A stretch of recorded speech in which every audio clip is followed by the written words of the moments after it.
Parece un mini estadio, ¿no? Y eso está bien, apoyar a nuestro país, a nuestra selección. Aunque hay algo que me entristece y se lo voy a confesar. No es que esté malo el apoyar, no está malo la pasión,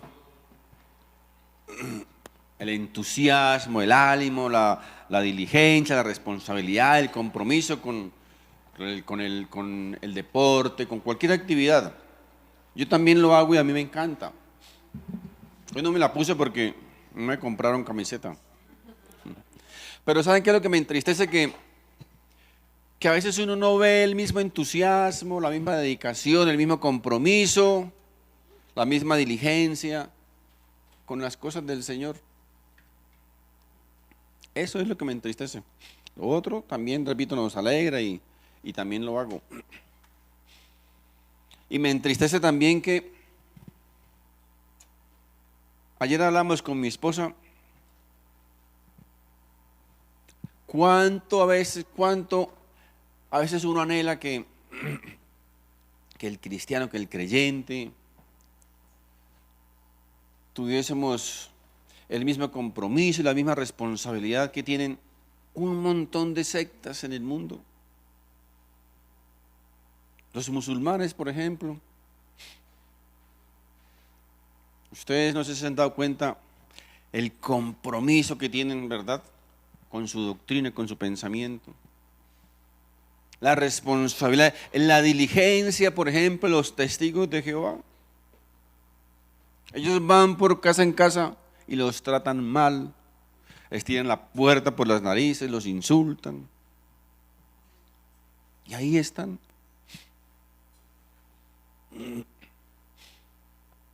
¿Cuánto necesita la iglesia del Señor ese mismo entusiasmo, verdad? Ese mismo compromiso, esa misma pasión por las cosas de Dios.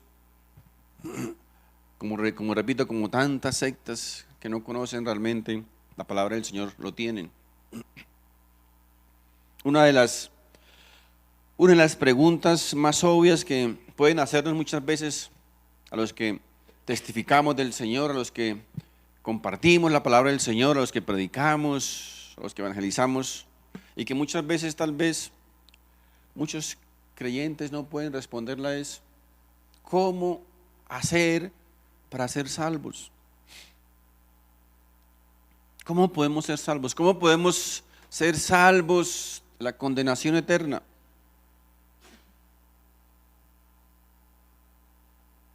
Mis hermanos, permítanme decir lo siguiente: Dios no va a dar gloria eterna a unos y a otros media gloria eterna. No funciona así. O es gloria eterna o es condenación eterna. No hay término medio. No habla la Biblia de un purgatorio, de un limbo, de un lugar intermedio, no. Dice la Biblia claramente: está establecido para los hombres que mueran una sola vez y después de eso, ¿qué? El juicio. No dice nada más.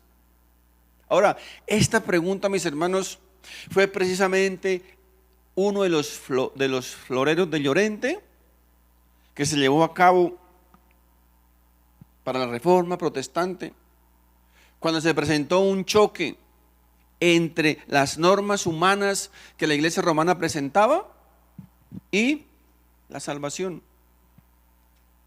Ahí, repito, se presentó un choque. Fue el florero de Llorente, porque la Iglesia romana enseñaba que si usted no hace parte de esa denominación, que si usted no se bautiza dentro de esa denominación, si usted no cumple unos requisitos, unos rituales, unos ceremoniales, unos sacramentos, entonces usted no puede ser salvo.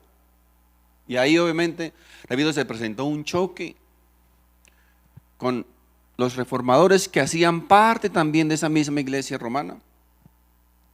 Porque según el magisterio católico, mis hermanos, no es la Biblia, oído, la que determina la doctrina de la iglesia, sino es la iglesia la que determina la doctrina bíblica. Y obviamente, repito, ahí hubo un conflicto interno. ¿Qué significa esto, mis hermanos? Que si, por ejemplo, su líder dice que el homosexualismo no es pecado, entonces la iglesia tiene que aceptar que no es pecado. Así la Biblia enseñe que Dios dice que es una abominación para Dios. Si su líder dice, por ejemplo, que el aborto no es malo, entonces la iglesia tiene que aceptar que el aborto no es malo. Así la Biblia enseña que el homicidio es uno de los gravísimos pecados. De hecho, algunos enseñan también que se puede heredar la salvación, así como se hereda tal vez los apellidos. Mis hermanos, pero no es así. Si usted quiere saber acerca de la salvación, no busque la respuesta dentro de una iglesia, dentro de una denominación. Busque la respuesta dentro de la Biblia, que es la palabra de Dios. Vamos a estudiar algo de este tema porque es un tema muy extenso. No puede cubrirlo uno en un momentico, pero vamos a mirar algunos aspectos importantes de este tema doctrinal, repito, supremamente importante. Vamos a ir al libro de la carta a los Romanos. Recuerden lo que siempre les he dicho, la carta a los Romanos es como la columna vertebral del cristianismo, del evangelio. Si quiere conocer de doctrina, estudie Romanos.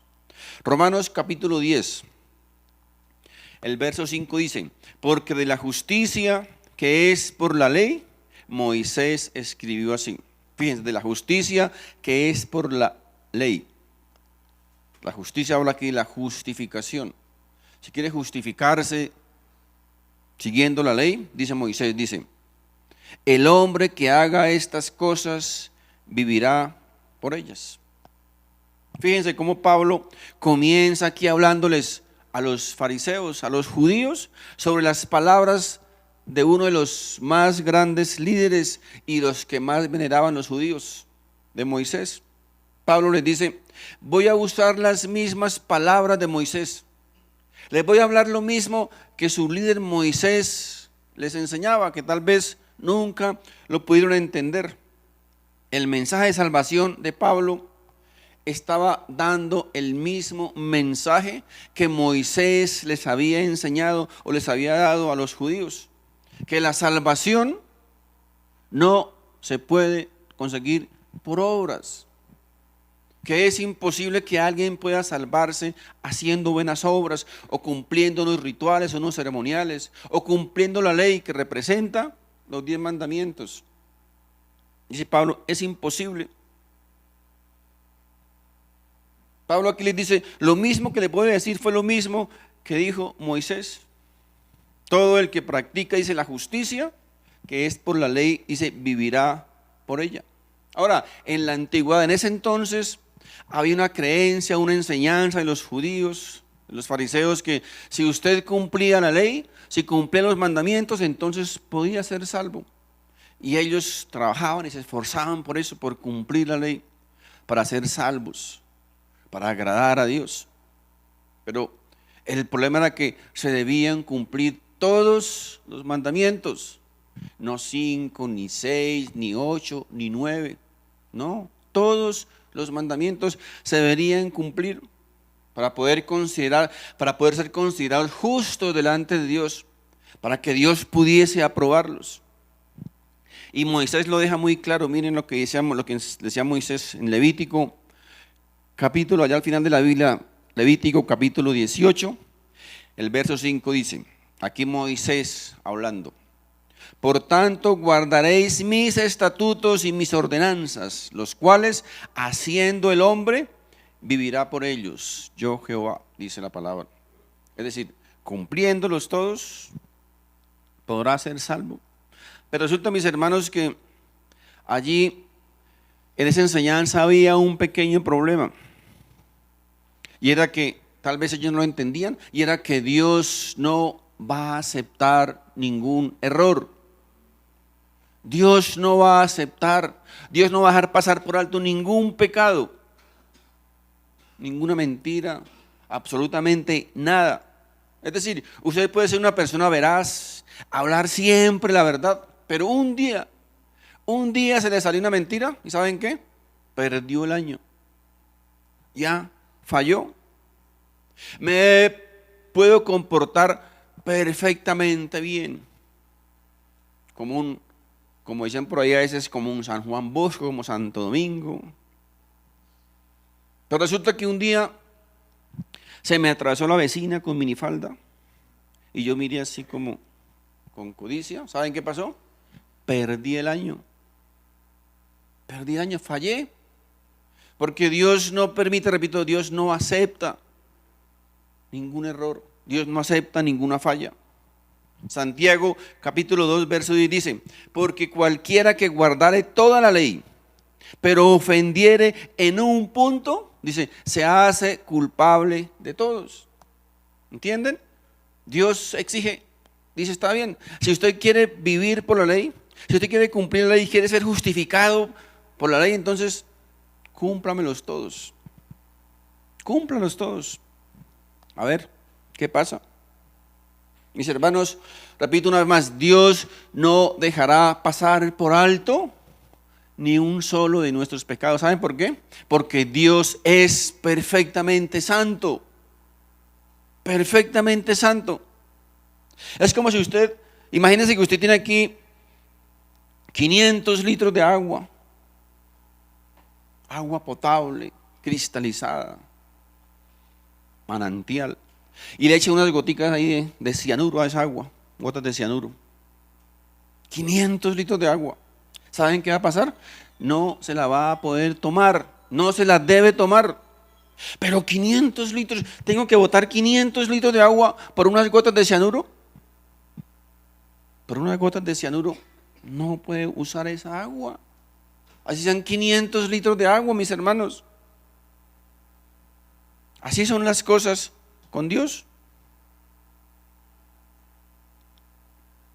Dios, repito, jamás dejará pasar por alto un solo pecado. Dice la ley, dice la Biblia, el que infrinja una sola norma, el que infrinja un solo mandamiento, es como si hubiera infringido todos los demás mandamientos. Está perdido.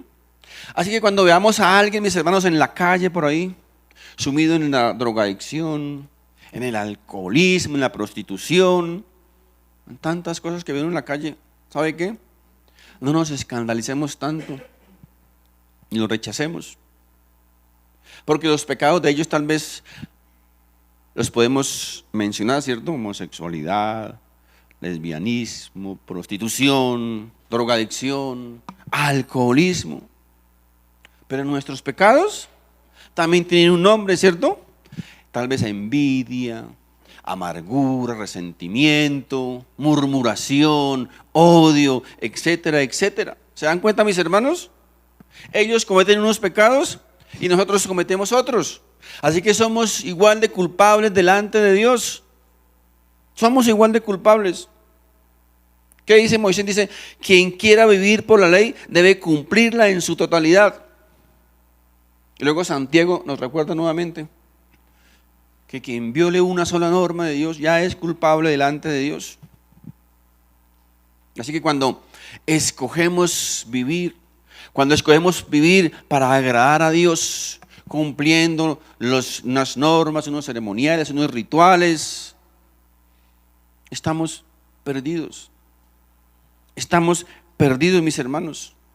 Por mucho que queramos ser íntegros, por mucho que queramos ser perfectos, mis hermanos, ¿saben qué va a pasar? Que en cualquier momento vamos a fallar. En cualquier momento vamos a fallar. La Biblia nos enseña a través de toda la historia que por las obras de la ley nadie podrá ser justificado delante de Dios. Ah, pastor, pero es que yo voy a Monserrate de rodillas. Ah, bueno. Es que yo me flagelo en Semana Santa. Es que yo rezo 30 credos, 50 Ave Marías. Ah, bueno, amén por eso. Pero eso no le va a servir para presentarse justificado delante de Dios. Todos, mis hermanos, todos fallamos. Ahora, el que todos fallemos tampoco, mis hermanos, es un salvoconducto para pecar.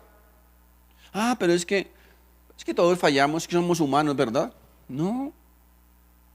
No debe ser el salvoconducto para pecar. Romanos capítulo 3, verso 20 dice, ya que por las obras de la ley ningún ser humano será justificado delante de él.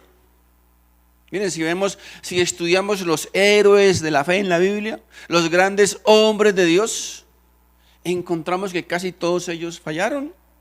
David, por ejemplo, el hombre conforme al corazón de Dios, adulteró y mató. Todos fallaron.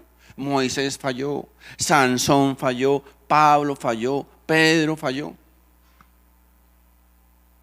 Repito, casi todos ellos fallaron. Porque la misma palabra nos enseña que no hay nadie en el mundo que sea perfecto. Nadie. Romanos 3:23 nos lo recuerda. Por cuanto todos pecaron y están destituidos de la gloria de Dios. Todos pecaron. 1 Juan 1:10, si decimos que no hemos pecado, le hacemos a él mentiroso y su palabra no está en nosotros. Así que no existe ni ha existido una persona en el mundo aparte del Señor Jesucristo que no haya fallado. No existe una sola persona. Ahora, es cierto, nosotros como hijos de Dios, como creyentes, no somos ni debemos ser practicantes de pecado, ¿verdad? Es decir, el pecado no debe ser nuestro estilo de vida. Yo, mis hermanos, por ejemplo, soy pecador. Tal vez más pecador que muchos de ustedes. ¿Saben cuál es la diferencia? Que yo no quiero pecar. Que a mí me duele cuando le fallo al Señor. Si hubiese una pastilla, si hubiese una inyección, así saca una jeringa así grandota, yo sería el primero en correr para aplicarme esa inyección para no pecar. Pero no existe. Aunque no somos practicantes de pecado, mis hermanos, pero sí fallamos, ¿verdad? Si fallamos, de hecho el Señor dice, abogado tenemos. ¿Qué hace un abogado? Defendernos, ¿verdad? Cuando fallamos, ¿qué tenemos que hacer? Ir donde el abogado y presentarle nuestro caso. Fallamos, nos equivocamos. Así son las cosas con el Señor, mis hermanos. Los judíos le decían a Pablo, pero usted está ignorando la ley, está ignorando la Torá. Pero Pablo les responde, no es así. Yo les estoy enseñando lo mismo que les enseñó Moisés. Que si quieren ser justificados por sus buenas obras, por su esfuerzo, por el cumplimiento de unas normas y ceremoniales, están perdidos. De hecho, el mismo Señor Jesucristo se lo enseñó también a los fariseos. ¿Recuerdan aquella mujer pecadora, adúltera? Se lo llevaron al Señor Jesús, ¿verdad? Al maestro de la ley. Obviamente ellos iban con otra intención, con tratar de hacerlo caer, ¿verdad? Si Jesús les decía, no, hay que tener misericordia, no le van a hacer nada, ellos dirían, está negando la ley, ¿verdad? Y si les decía, no, mátenla, denle duro, entonces decían, ¿dónde está la misericordia del Señor? Fíjense que por cualquier lado estaba caído, ¿verdad?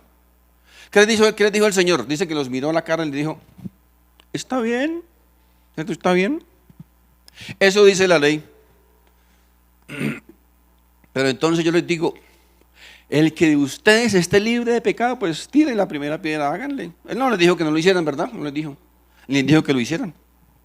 El que esté libre, el que crea que está libre, háganle, comiencen a matarla. ¿Qué pasó? Que ninguno tiró una piedra, ¿verdad? Fíjense cómo el Señor tocó el corazón de esos hombres allí, de esos fariseos. Así que, mis hermanos, la mala noticia es que todos estamos bajo condenación.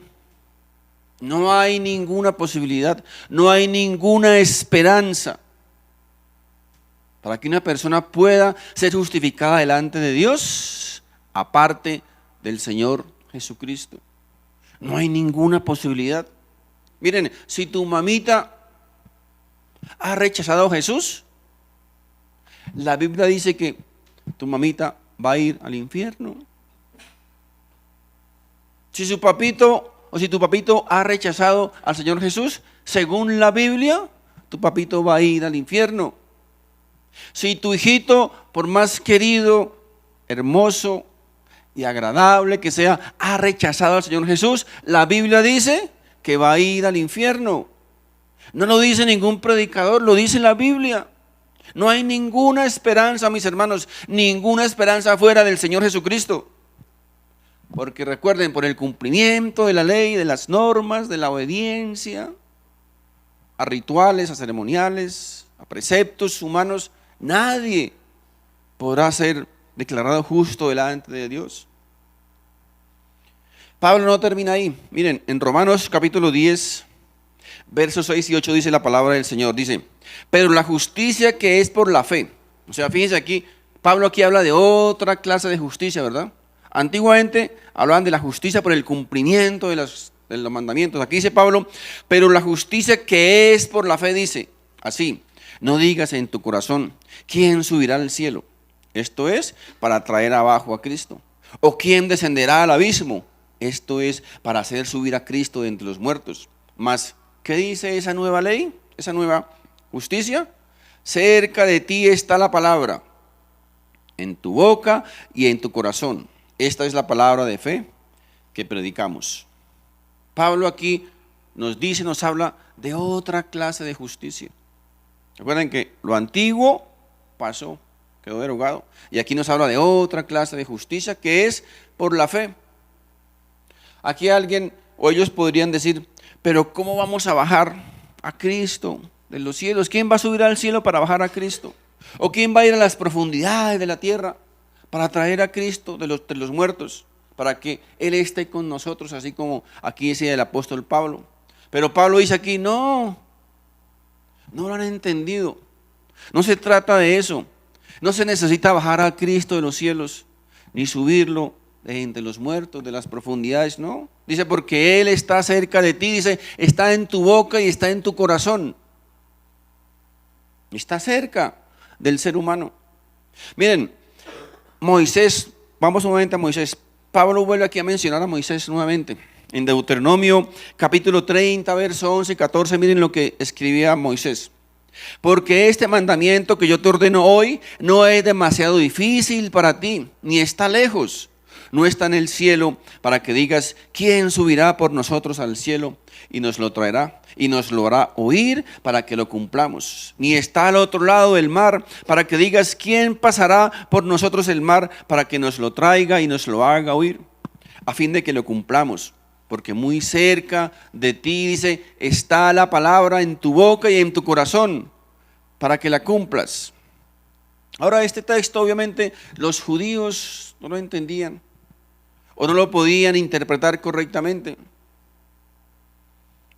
Ellos pensaban que lo que Moisés está diciendo era que era muy fácil cumplir la ley. Ahora, si esa fuera la interpretación correcta, si Moisés estuviera diciendo que es muy fácil cumplirla, la pregunta es, ¿por qué Moisés no la pudo cumplir? ¿Por qué nadie la pudo cumplir? No era eso lo que Moisés estaba diciendo. Lo que Moisés estaba hablando era de la facilidad y la sencillez de conocer dónde está esa respuesta. Estaba diciendo Moisés que el mandamiento era fácil de conocer, no que fuera fácil de cumplir, ¿verdad? Era fácil de conocer. Dice, no estaba en el cielo, ni estaba al otro lado del mar. Dice que estaba cerca a nosotros. Pablo dice exactamente lo mismo. Miren, Romanos capítulo 10, verso 8. Mas, ¿qué dice?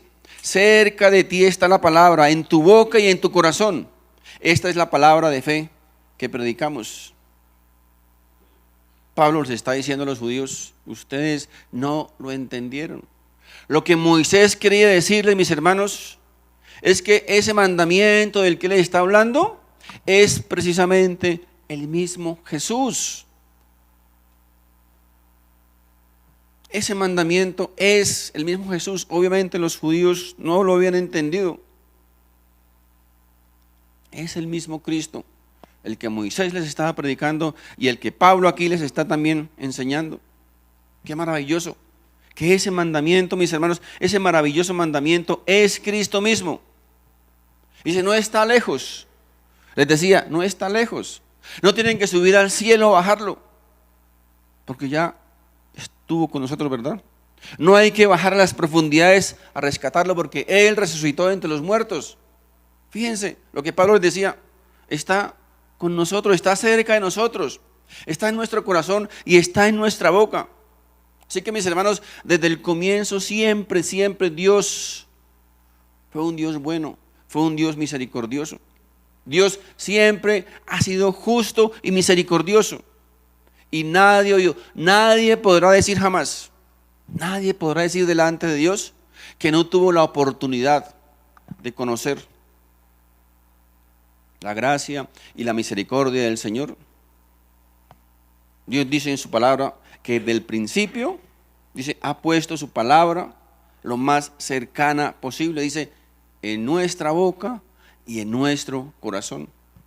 En 2 Corintios, en el capítulo 3, verso 3 dice, siendo manifiesto que sois carta de Cristo, expedida por nosotros, escrita no con tinta, sino con el Espíritu del Dios vivo, no en tablas de piedra como las escribió Moisés, sino en tablas de carne del corazón. Mis hermanos, dice aquí la Biblia que los mandamientos de Dios ya no están escritos en una tabla de piedra, ¿verdad? Sino que los mandamientos de Dios, ¿sabe qué? Dios mismo los escribió en cada personita, en cada hombre, ¿dónde? En nuestro corazón. Todos los seres humanos tenemos conocimiento de los mandamientos de Dios.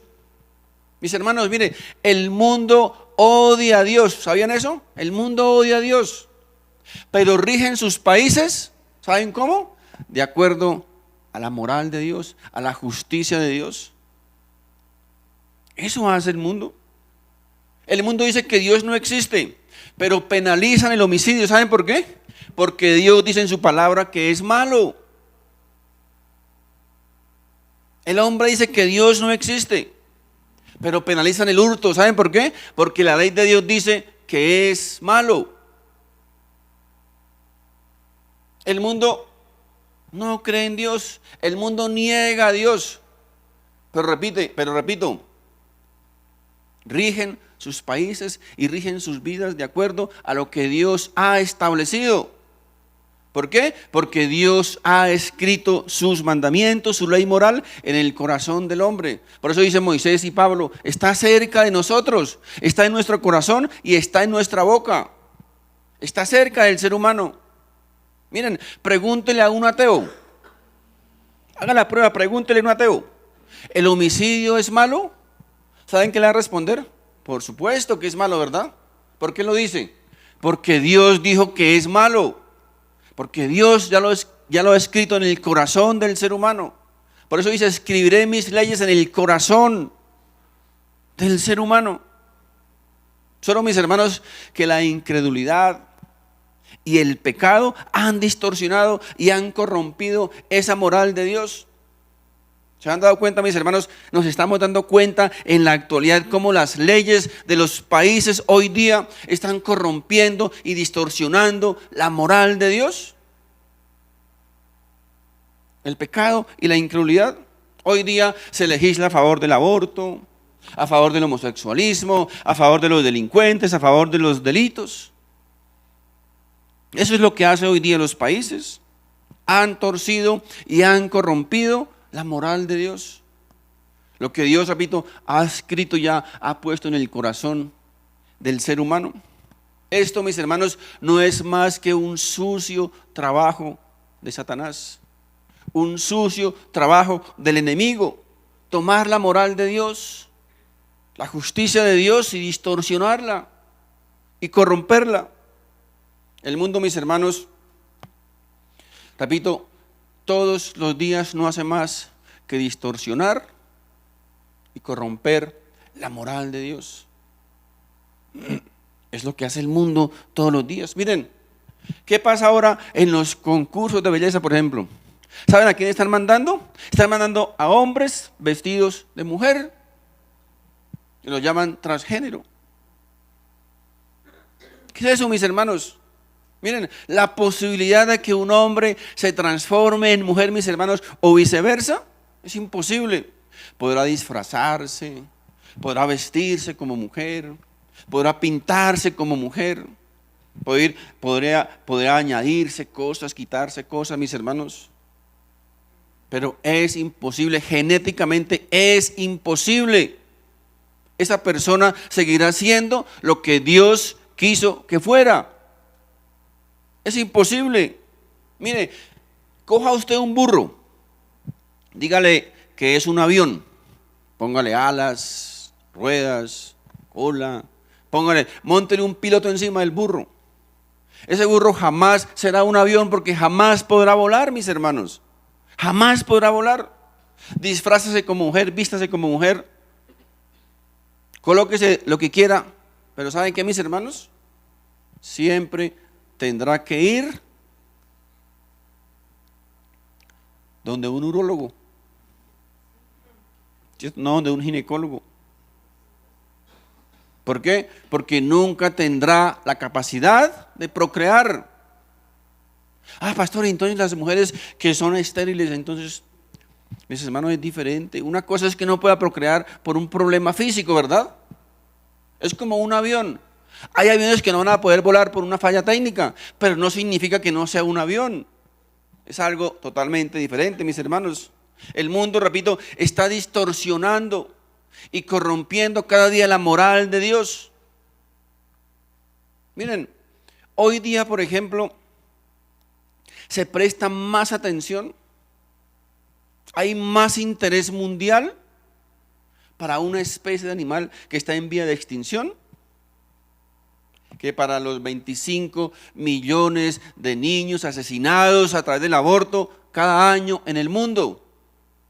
¿Saben ustedes que cada 87 minutos un niño es asesinado en el vientre de su mamita en todo el mundo?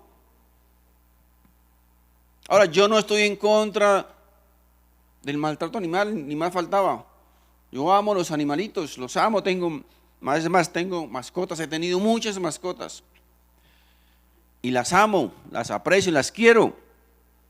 Pero mis hermanos, mire, si yo tuviese que decidir un día entre un animalito y Timochenko, por ejemplo, yo tendría que decidir por Timochenko, porque es un ser humano.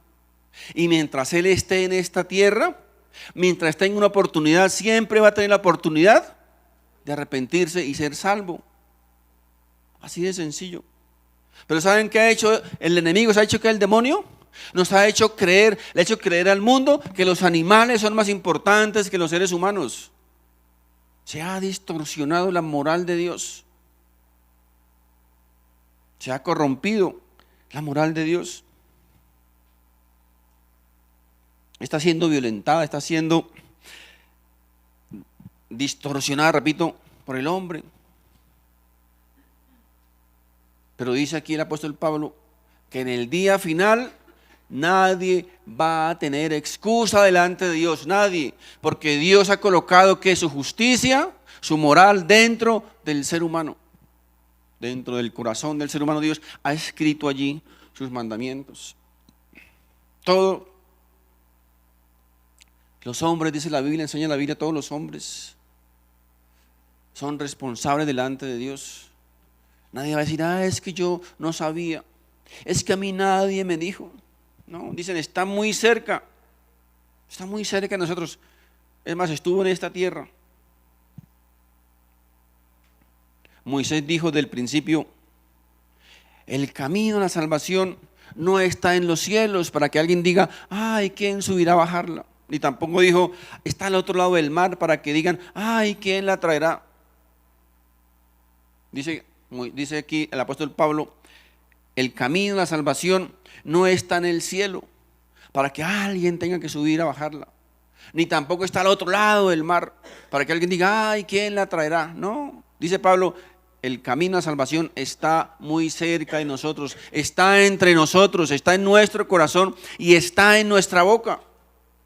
Mis hermanos, la salvación es un regalo de Dios y aún así el hombre es tan cruel y tan pecador que ha preferido desecharla. La ha hecho a un lado. Ahora quiero recordarles lo siguiente, mis hermanos. Dios no va a mandar a nadie al infierno. ¿Sabían eso? Dios no va a mandar a nadie al infierno. ¿Saben qué? El que vaya al infierno se va a ir solito. Porque el infierno, dice la Biblia, no fue creado para el hombre, fue creado para el diablo y para sus ángeles. Así que el que vaya al infierno, allí va a ser un intruso. Porque no fue creado para el hombre.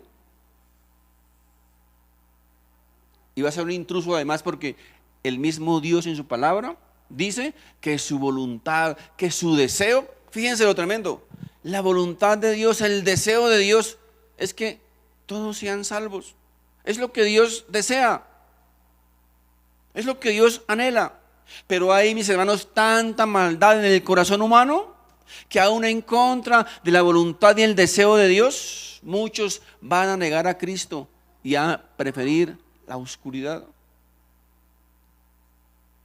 Es increíble, mis hermanos, la maldad y la incredulidad del ser humano. Mire, continuamos con la pregunta del inicio, ¿recuerdan? ¿Cómo hago? ¿Cómo hace el ser humano? ¿Cómo hace el hombre para salvarse? Romanos capítulo 10, verso 9 y 10 dice: si confesares con tu boca que Jesús es el Señor y creyeres en tu corazón que Dios lo levantó de los muertos, serás salvo. Porque con el corazón se cree para justicia, pero con la boca se confiesa para salvación. Ahora, lo que Pablo está aquí diciendo, mis hermanos, no es que todo el que pase al frente de una iglesia y diga una oración ya está hecho. O sea, ya no hay nada que hacer. No estoy diciendo que la oración de fe es mala, no. Nosotros también lo practicamos, lo conocemos, ¿verdad? Pero lo que estoy diciendo es que eso no es una credencial para decir, oh, yo pasé un día al frente sin la oración de fe, ahora ya, listo, ya. Ya está todo hecho, ya está todo listo. No es que alguien de pronto se emocione con alguien se emociona con una predicación, con una enseñanza, se emociona tanto que salen lágrimas por sus ojos y corre al frente y dice una oración ahí, ya, dice, ya, terminado. Ya no hay nada que hacer porque ya. Lo que Pablo aquí, mis hermanos, está diciendo, está repitiendo las mismas palabras de Moisés. Cuando él dijo, no está lejos la salvación, no está lejos de nosotros, está cerca de nosotros, en nuestra boca y en nuestro corazón. Por eso Pablo aquí usa las mismas palabras de Moisés. Si confesares con tu boca que Jesús es el Señor y creyeres en tu corazón que Dios lo levantó de los muertos, dice, seréis salvos. Mis hermanos, uno de los grandes problemas del ser humano es que estamos dispuestos y creemos que Jesús es nuestro Salvador, pero no estamos dispuestos a creer ni aceptar que Él sea nuestro Señor. Y si Jesús no es nuestro Señor, tampoco podrá ser nuestro Salvador. Miren, cuando leemos el libro de los Hechos acerca de la salvación, encontramos 2 veces la palabra salvación y más de 100 la palabra Señor. Esto nos debe enseñar algo, ¿verdad? Que para que Él pueda salvarnos necesitamos reconocerle, confesarle como nuestro Señor, porque Él es Señor. Mis hermanos, el desconocimiento de esta doctrina, ¿saben qué? Lleva a muchas iglesias a desviarse, como por ejemplo los testigos de Jehová. Ellos creen en la salvación, pero no declaran a Jesús como Señor porque ellos no creen que Jesús sea Dios. Fíjense, mis hermanos, lo peligroso. Miren, cuando en el circo romano llevaban un grupo de personas allá al circo, muchas veces familias completas, padre, madre, hijos, los metían al circo allá. Por un lado estaban los soldados armados y por otro las fieras hambrientas, sedientas de sangre, y les ordenaban confesar a César como Señor. Ellos, mis hermanos, estaban dispuestos, no lo dudaban un segundo, en entregar sus vidas, sus familias, sus hijos antes de darle el primer lugar y la honra a otro. Ellos tenían absolutamente claro que Jesús era su Señor y que no había ningún otro Señor sobre la faz de la tierra. Eso lo hacían, mis hermanos, los verdaderos creyentes, la iglesia primitiva. Los verdaderos hombres de Dios no dudaban en renunciar en nada, en renunciar a su vida, a su familia, a todo lo que tenían, pero jamás en darle el primer lugar a otro. Mis hermanos, quiero recordarles que muchos de nuestros hermanos, muchos de sus hermanos fueron quemados vivos en la antigüedad. ¿Saben por qué? Por traducir la Biblia para que hoy la podamos leer y estudiar nosotros. Quemados vivos. Muchos fueron descuartizados por las fieras en la antigüedad, martirizados, flagelados, muertos de una manera terrible, cruel, por no negar su fe al Señor Jesús.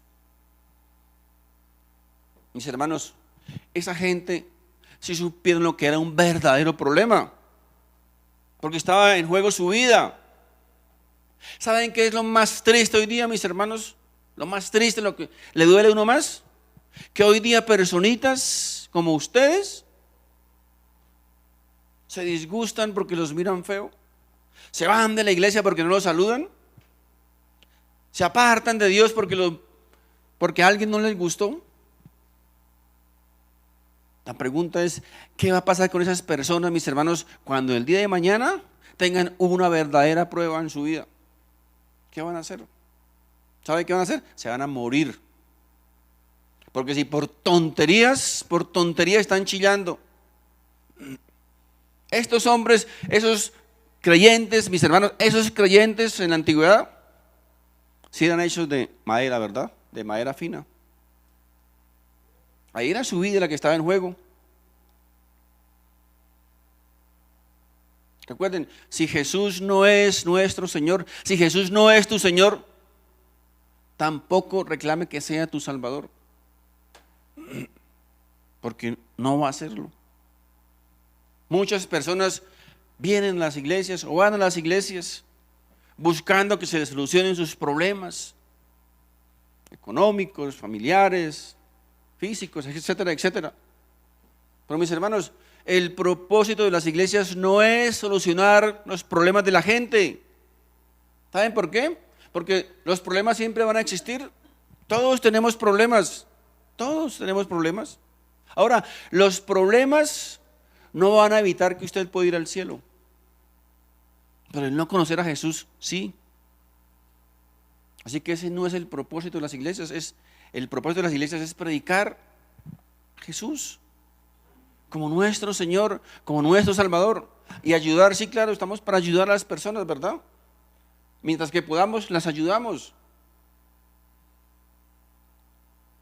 Pero no vaya a las iglesias a que se les solucionen sus problemas. Vaya a buscar a Jesús como su Señor y como su Salvador.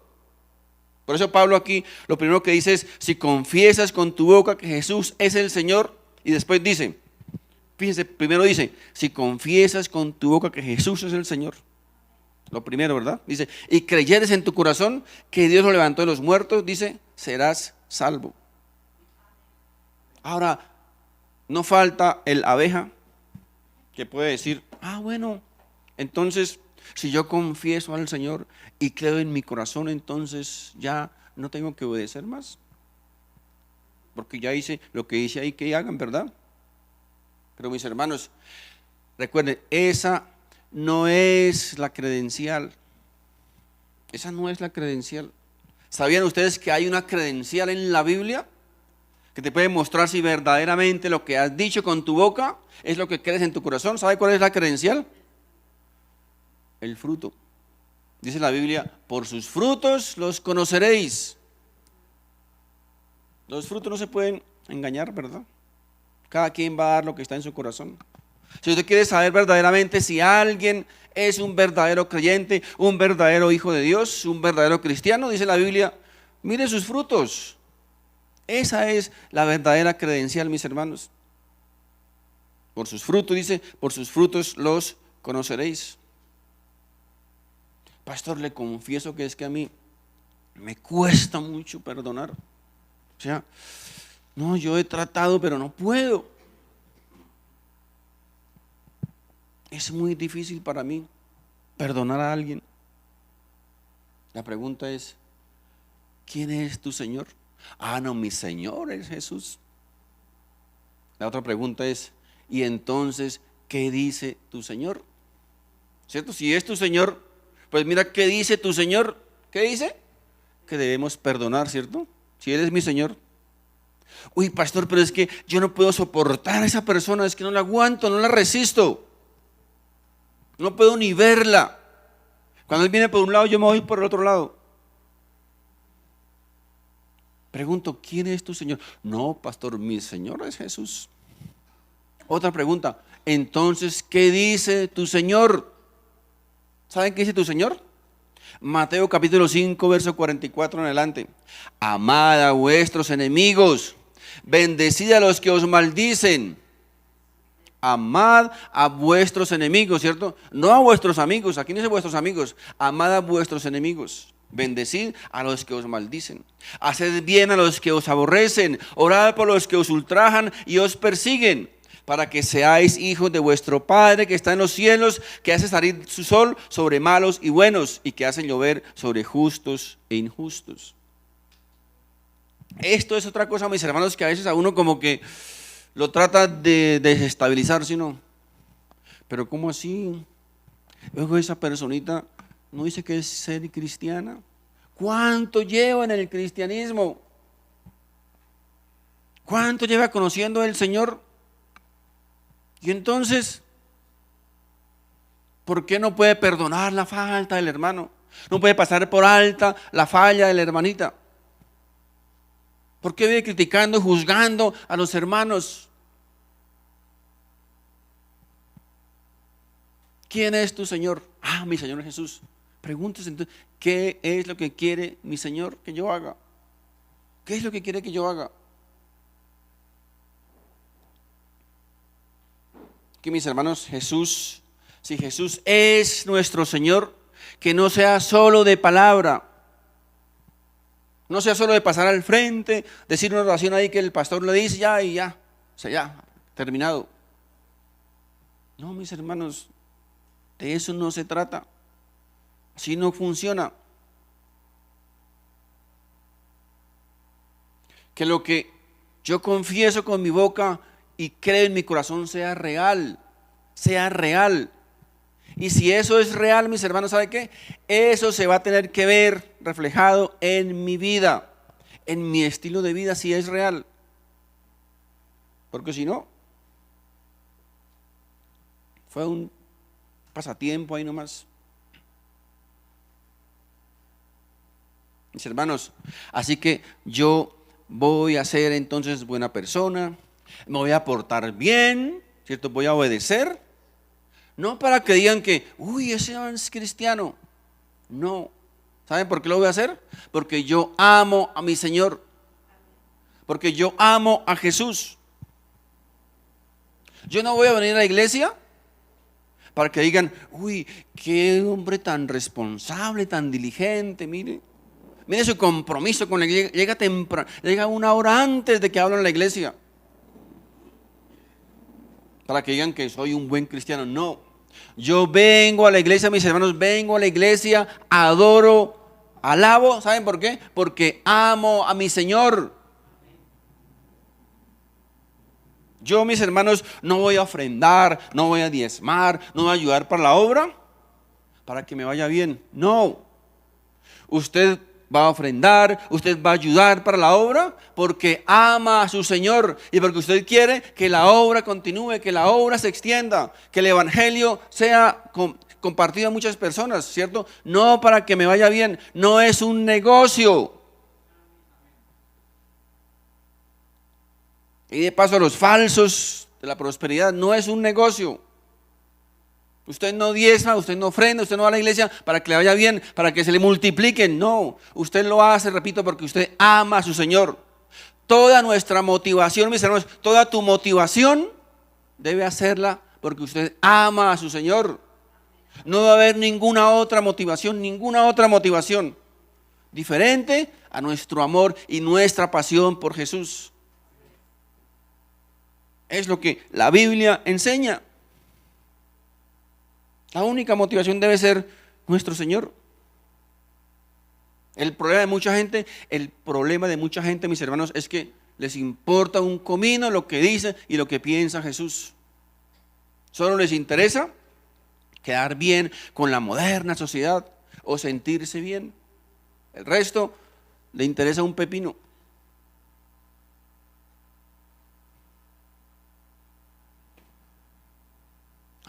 Entonces recuerden, para ser salvo no es que yo digo una oración y digo que creo en mi corazón, pero la obediencia le importa un pepino. Mis hermanos, el confesar y creer realmente en mi corazón, ¿sabe qué? Lleva a la obediencia. La obediencia es el resultado, el producto de confesar con mi boca y creer en mi corazón. Así de sencillo. Porque si no obedeces, pues sencillamente, mis hermanos, estás mostrando que no crees. Así lo diga con su boca, pero no crees, porque estás mostrando otra cosa diferente. No se trata solamente de lo que yo digo con mi boca, sino de lo que manifiesto en mi vida. Lo que manifiesto en mi estilo de vida. Además, si tú obedeces, ¿saben qué? La demás gente también va a creer que Jesús realmente es tu Señor. Pienso, mis hermanos, que la verdad es que tal vez estamos más preocupados o nos preocupa mucho más quién va a gobernar nuestros países. Si la derecha, si la izquierda, si el centro. Y ese, mis hermanos, no es el verdadero problema. Aunque es un problema sí, pero no es el verdadero problema. Ese no es el verdadero problema del ser humano. El verdadero problema, mis hermanos, es que Jesús no está siendo nuestro Señor. Y ese sí es un verdadero problema. Porque gobierne quien gobierne, la derecha, la izquierda, el centro, mis hermanos, siempre va a haber maldad en el mundo. Siempre va a haber maldad. Y les recuerdo que la Biblia no dice, mis hermanos, en ninguna parte que bienaventurada la nación cuyo presidente es de derecha, o bienaventurada la nación cuyo presidente es de izquierda, o bienaventurada la nación cuyo presidente es del centro. Eso no dice la Biblia. Por el contrario, en el Salmo 32:12 dice bienaventurada la nación, oído, bienaventurada la nación, doblemente bendecida la nación cuyo Dios es su Señor. Esa es, mis hermanos, la bendición. Cuando el Señor sea nuestro Señor, mis hermanos, van a pasar muchas cosas. Y ese sí debe ser nuestra motivación. La esperanza, mis hermanos, oído, la esperanza para una nación no es un presidente. La esperanza para una nación, mis hermanos, es y será siempre que Jesús sea nuestro Señor. Esa es, mis hermanos, la única esperanza que todos deberíamos anhelar, que el Señor, que Jesús sea nuestro Señor, que Jesús sea tu Señor. Amén. Mis hermanos, les invito a que nos pongamos de pie. Vamos a terminar este tiempo con una alabanza. Padre Santo, en el nombre de Jesús, bendito Dios, gracias, bendito Dios, por tu palabra. Gracias, Jesús, por ser nuestro Señor. Bendito Dios. Cuánto, Señor, necesitamos en el mundo entero, en las naciones, en nuestro país, que reconozcamos realmente que Jesús es nuestro Señor. Cuánto necesitamos, bendito Dios, tener esa pasión, ese compromiso, esa diligencia por las cosas del Señor, por el conocimiento del Señor. Gracias, Padre Santo, gracias. Porque un día, Señor, tu gracia, Señor, tu misericordia, tu favor se depositó en cada uno de nosotros que hoy conocemos tu palabra, Señor. tuviste misericordia y nos relevaste, y nos revelaste la verdadera salvación. Como decía Moisés y como enseñó el apóstol Pablo, la salvación no está tan lejos que nadie puede alcanzarla, no está al otro lado del mar, que nadie puede acogerla. La salvación está cerca de nosotros, está en nuestra boca y está en nuestro corazón. Y esa salvación tiene un solo nombre: Jesús. Jesucristo, el Hijo de Dios, el Dios hecho carne. Bendito Dios, ayúdanos, Padre Santo, ayúdanos a entender, a aceptar, Señor, a discernir que necesitamos con urgencia reconocer y aceptar a Jesús como nuestro Señor, como nuestro único y suficiente Salvador. Gracias, bendito Dios. A ti, Señor, sea toda nuestra honra, nuestra gloria. Amén y amén. Si este mensaje ha sido de bendición para tu vida, te invito para que te suscribas a este canal, compartas este video con tus familiares y amigos y así juntos podamos llevar la palabra de Dios. Si vives en Bogotá, te invito a nuestras reuniones presenciales todos los domingos a las 11 de la mañana en la dirección que aparece en pantalla. Dios te bendiga.